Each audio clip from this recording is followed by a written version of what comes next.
মা রান্না করতে করতে ঘামিয়ে গেছে, পুরো ঘামিয়ে, তবুও রান্না ছাড়বে না। রান্না করতে তো ঘামিয়ে যাবো না, যা গরম লাগতেছে। এই চিংড়ি মাছটা মশলা বানাইতে কত সময় লাগলো। কিসের মশলা ভালো করে বলে? এই যে চিংড়ি মাছ দিয়ে পটলের মধ্যে ঢুকাবো, তারপরে দিয়ে এইটা দিয়ে রান্না হবে। এটা দিয়ে তারপরে সেই পটল খাসি পায়, খাসি রান্না হবে। পটল খাসি আমি জানি না, কি হবে একটা কিছু।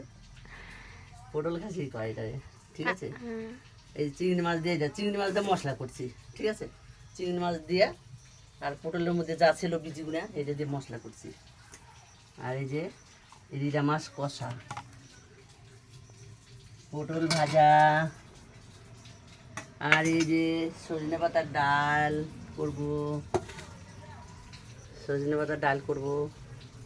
আর পটলটা দেখো তৈরি করতে কষ্ট লাগে, বুঝলা। খাবো তো সময় পুড়ে যাবে, খাবো মুখে দেবো হয়ে যাবে। হ্যালো বন্ধুরা, চলে আসো পটল খাওয়ার জন্য, পটল খাবো।